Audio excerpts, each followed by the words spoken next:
The metro is the beating heart of the city of Paris. Initial construction started in 1898 and Line 1 was completed on the 19th of July 1900. Today the Paris Metro is 136 miles long, has 305 stations and carries 4.5 million passengers every day. Iconic in its design, each metro stop bears a person's name, an event or a landmark that helped shape the France and her culture that we know today. In this podcast, we will take the metro to the Franco-Prussian War, the Revolution, past the French resistance of the 40s, through the victories of Napoleon, and stopping by great intellects, innovators and artists to discover how France and Paris were made and the people that made her. So let's go on a trip through French history, one station at a time. Welcome to Metro Stop Podcast. It's a cold night on November 10th, 1940, a day before Armistice Day. A group of 7 young men are walking home from a 3-day wedding. Tipsy from revelry, they're laughing and chatting. The bride and groom are among them, and happiness and love is in the air. Paris is under military control. Near Gare Saint-Lazare railway station, they encounter some off-duty German soldiers walking in the opposite direction. What happens next is not clear. Some say that the Germans are drunk, some say that one makes an attempt to put his arm around the waist of the new bride. What is known is that a scuffle breaks out and a German soldier is punched and knocked to the ground. Welcome to Metro Stop. I'm your host, Kelly Blair. Jacques Bonsergent is a station on Line 5 of the Paris Metro, located in the 10th arrondissement. It was called Lanceray until 1946. It's a fairly standard metro station, white tiles, blue sign, orange seats, except in this station on the wall is a plaque in memorial to the first civilian executed in Paris during the German occupation of the Second World War. Born on September 14th, 1912 in Mézériac, France, Jacques-Marie Georges Bonsergent was the son of Gabrielle Émilie Caroline and Charles Louis Bonsergent. He received a strong moral and religious education in his youth. He was the youngest of 10 children. When his father died in 1921, Gabriel, the eldest sibling, took charge of the family. In the 1930s, he was accepted at the Arts and Métiers in Angers, and at the end of his training, he took part in the Gads Art movement. This is a union of alumni from Arts and Métiers called Gads Art, derived from Gare des Arts, or, in English, Guys from the Arts. They have traditions and songs and their own slang, a mix of French slang and military words and sort of local dialects.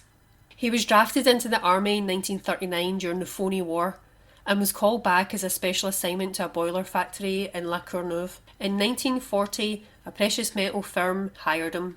Then came the fateful night in November 1940. On Rue de Havre, a fight broke out and a German soldier was punched.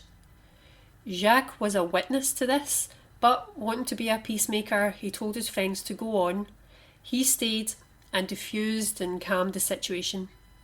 Then he turned and headed home alone, but he was followed and a few minutes later he was caught. He was wearing a coat similar to the person who supposedly punched the soldier. Protesting his innocence, he tries to walk away, but he's roughed up a bit and then taken to the nearby Hotel de Terminus and questioned. Who are his friends? Where do they live? Is this the start of an anticipated anti-German campaign? Jacques doesn't talk, and he is sent to the notorious Cherche Midi prison in the south of Paris. Reminder here, he is a civilian and he's sent to a military prison with pretty brutal conditions.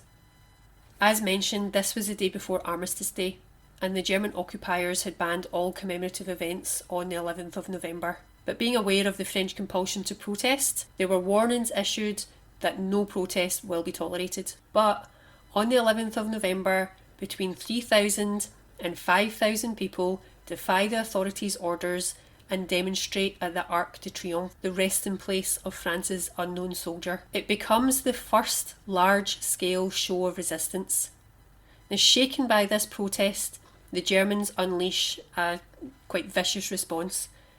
Many young people are arrested and many more are injured. Still in prison, Germans tell Jacques that they know that he did not assault anyone and ask him to save himself by just giving up his friends. When he refuses again and is charged with, quote, an act of violence against a member of the German army, under pressure from the Führer and then in the wake of the violent 11th of November demonstration, General Otto von Stubnagel, he's the German military governor, is determined to make an example of Bonsergent. He wants to show the French exactly what they are dealing with, and although a civilian, he will be tried by a military tribunal. This shocks and outrages all of Paris.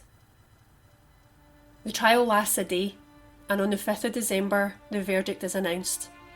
Jacques Bonsergent is guilty, and the sentence is death.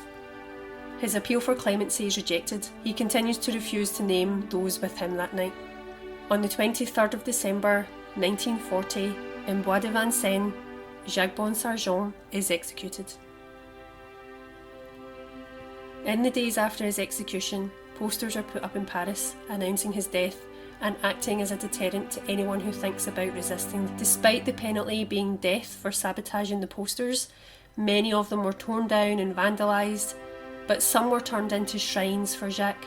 Flowers and candles laid out in memorial for him like a gravestone. The people mourned Jacques Bonsergent, and writer Simone de Beauvoir stated that it was not just Bonsergent that the people mourned, but also the end of the illusion, quote, as for the first time, these people who occupied our country were officially telling us that they had executed a Frenchman guilty of not bowing his head to them.